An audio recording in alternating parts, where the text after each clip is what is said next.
자, 윤석열 대통령의 국정 운영 지지율이 30%대로 급락했습니다.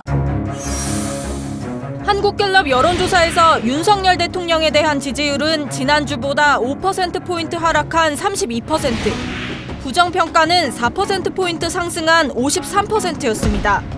지지율은 한 달 새 21%포인트나 곤두박질 쳤습니다. 핵심 지지 기반인 고령층, 보수층의 이탈 현상도 두드러집니다. 60대 지지율은 39%로 일주일 새 11%포인트 하락했고 보수층 지지율도 9%포인트 떨어진 53%였습니다. 부정평가 이유로는 인사 문제 26%, 경험과 자질 부족, 무능함이 11%, 경제 민생을 살피지 않는다가 10% 순이었습니다. 그럼 전 정권에 그 지명된 장관 중에 이렇게 훌륭한 사람 봤어요?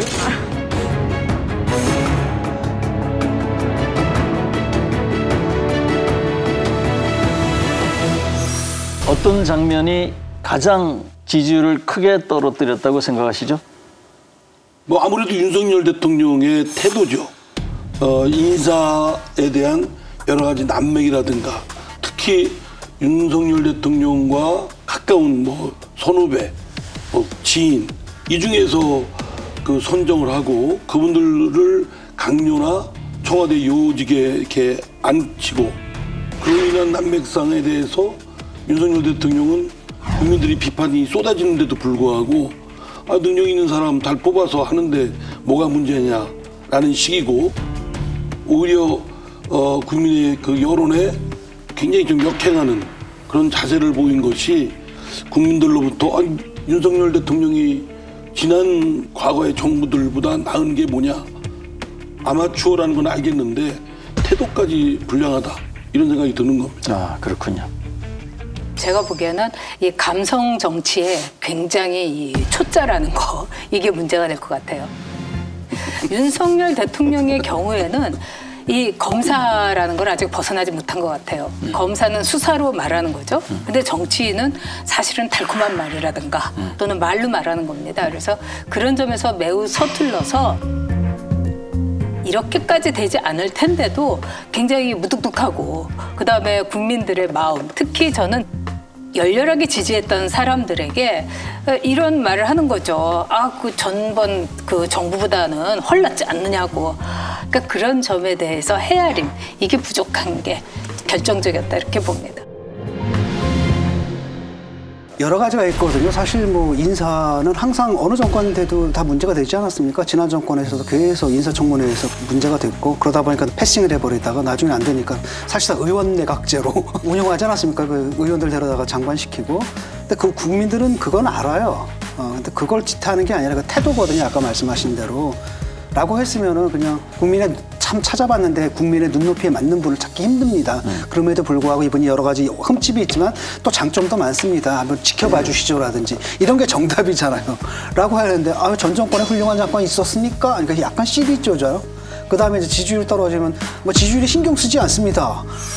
결국은 공무원이라고 하는 것은 국민의 재산을 결국은 책임지는 사람이라고 볼 수 있습니다.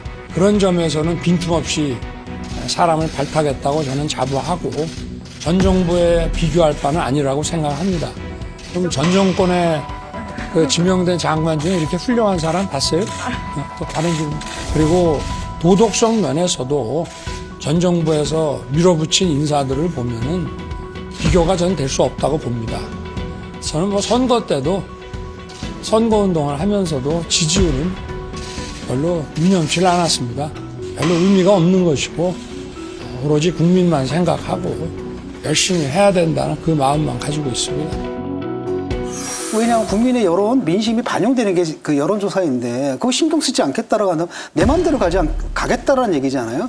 인사 문제 중에서도 여러 가지가 있지 않습니까? 검찰, 완전히 검찰로 도배질을 했다라든지 아니면 뽑고 나니까 5060 서울대 그다음에 자기 지인들이었다라든지 이런 부분도 있지만 더 결정적인 건 뭐냐면 비선 같은 거 있잖아요. 아니 이런 게 굉장히 어떻게 보면 굉장히 사소한 직이거든요. 이 사람들이 하는 일이라는 게 좀 말단직이잖아요. 그럼에도 불구하고 이런 비선이라고 얘기되는 이런 사람들의 얘기가 흘러나왔을 때는 엄청나게 감정적으로 반응을 한단 말이죠. 사적 채용 논란이 불거진 A씨는 윤 대통령의 40년직인 강릉 통신설비업체 사장의 아들로 현재 대통령실 시민사회수석실에 행정요원으로 근무 중입니다. 대변인실은 대선 승리에 공헌한 뒤 능력에 맞춰 공정하게 채용됐다고 해명했습니다. 하지만 A씨가 지난 8일까지 아버지 회사의 감사로 일한 사실이 추가로 드러나면서 소속 기관장의 허가가 없으면 겸직할 수 없다는 공무원법 위반 의혹도 제기되고 있습니다.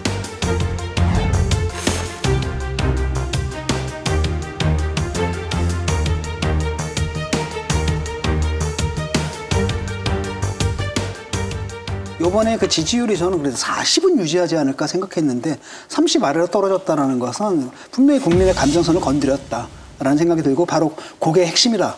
그 발언이 핵심이다라고 봅니다. 국민들이 대통령한테 기대하는 것은 대통령다운 모습입니다. 왜냐하면 국민들은 자신의 거울로 보거든요.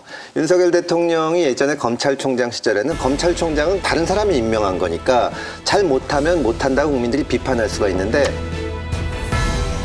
대통령이 대통령답지 못하면 국민 입장에서는 자기가 뽑은 사람인데 이게 자괴감을 느끼게 되는 겁니다.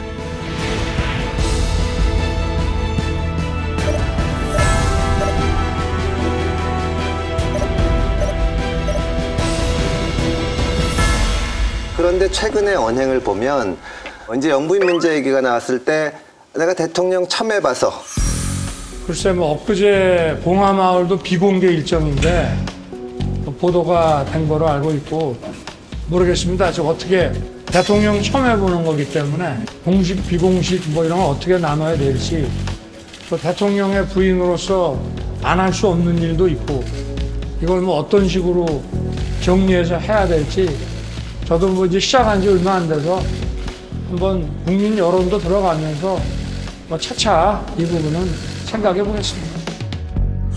이런 식의 발언을 하면은 국민들 입장에서 좀 기가 막히는 거죠.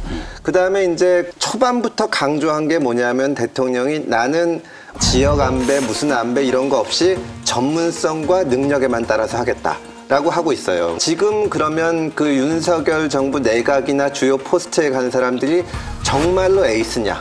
이 사람들이 뭐 출신은 어디지만 정말 이 사람이 일은 잘해. 그게 일단 납득이 안 갑니다. 납득이 안 가고 저는 윤석열 대통령의 가장 큰 강점이 과거의 인연이나 빚이나 이런 게 극히 적은 거거든요. 그래서 여러 사람들을 정말로 능력에 따라 쓸 수 있는데 근데 문제는 뭐냐면 그런 다양한 인풋이 대통령에게 못 들어가는 것 같습니다. 여기는 이런 사람이 있고 저긴 저런 사람이 있고 이 사람 쓰세요.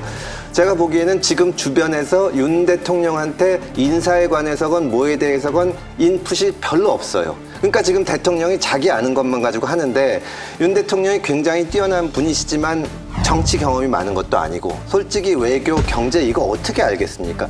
만나는 사람마다 무슨 얘기 하냐면 바이든 만났을 때 왜 통화수합 못하냐 이 얘기를 하는데 통화수합 얘기가 인풋 자체가 안 된 거 아닌가 하는 생각이 들거든요. 인사도 마찬가지고 그런 점에서 이 국정 시스템 자체를 손볼 때가 아닌가 37%는 위험한 숫자입니다.